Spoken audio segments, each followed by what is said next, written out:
చాలామంది లైఫ్‌లో డిసప్పాయింట్ అవుతూ ఉంటారు. రిజల్ట్ ఫెయిల్ అయ్యాము. ఫెయిల్ అయితే ఏమవుతుంది? ప్రపంచం ఏం రివర్స్ కాదు. మనం ఫెయిల్ అయినా, పాస్ అయినా డిఫరెన్స్ ఏం లేదు. ఓల్డ్ ఏం చేంజ్ అవ్వదు. జస్ట్ మన మైండ్ సెట్. ఫెయిల్ అయ్యాము, డిసప్పాయింట్ అవ్వకూడదు. నెక్స్ట్ ప్రిపేర్ అవ్వాలి. నెక్స్ట్ అటెంప్ట్ ఎగ్జామ్ రాయాలి. గ్యారంటీగా మనం పాస్ అవుతాం. ఫెయిల్ అనేది మనం చేంజ్ చేసుకోవచ్చు. కానీ పాస్‌ని మనం చేంజ్ చేయలేము. చాలామందికి తెలీదు. పాస్ అయితే హ్యాపీగా ఫీల్ అవుతారు. ఫెయిల్ అయితే డిసప్పాయింట్ అవుతూ ఉంటారు.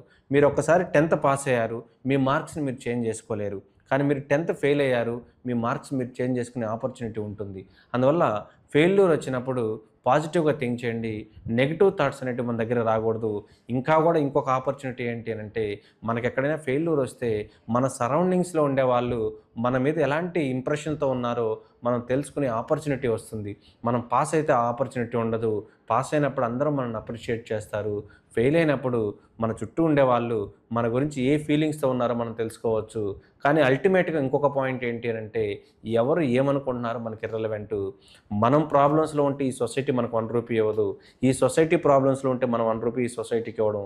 సొసైటీ గురించి థింక్ చేయడం స్టాప్ చేయండి. మన గురించి మనం థింక్ చేస్తే మనం డెవలప్ అవుతాం. వేరే వాళ్ళ గురించి మనం థింక్ చేస్తూ ఉంటే మనం డెవలప్ కాము. చాలా డ్యామేజ్ అవుతూ ఉంటాం. అందువల్ల ఇలాంటివి మనం ఎవ్రీడే ఏదో కొత్త పాయింట్ తెలుసుకుంటూ వెళ్ళాలి. ఫేస్‌లో ఎప్పుడు కూడా ఆ బ్రైట్‌నెస్ ఉండాలి. హ్యాపీగా ఉండాలి. ఎంజాయ్ చేస్తూ ఉండాలి. అలా కాకుండా కొంతమంది మనం వాళ్ళ ఫేస్ చూసినప్పుడు నా లైఫ్ ఇంతే సార్, మా ఫ్యామిలీ ఇంతే సార్, అన్ని ప్రాబ్లమ్స్ మాకే ఉన్నాయి సార్, ఇలా చెప్తూ ఉంటారు. అసలు అలాంటి నెగెటివ్ థాట్సే ఉండకూడదు. మరి దానికి నేను చెప్పే చిన్న ఎగ్జాంపుల్ ఏంటి అనంటే, ఇప్పుడు ఎగ్జాంపుల్ ఒక ఫాదర్ ఉన్నాడనుకోండి. ఆ ఫాదర్‌కి ఇద్దరు పిల్లలున్నారు. ఒక చైల్డ్ ఏజ్ 10 ఇయర్స్, ఇంకొక చైల్డ్ ఏజ్ 8 ఇయర్స్ అనుకోండి ఎగ్జాంపుల్. ఒక 5 కేజీస్ వెయిట్ క్యారీ చేయాలి. ఎవరికిస్తారు అనంటే, అందరూ కూడా ఏమనుకుంటారంటే, పెద్దవాడికిస్తాడు. అందువల్ల పెద్దవాడు 5 కేజీస్ వెయిట్‌ని క్యారీ చేయాలనుకుంటారు.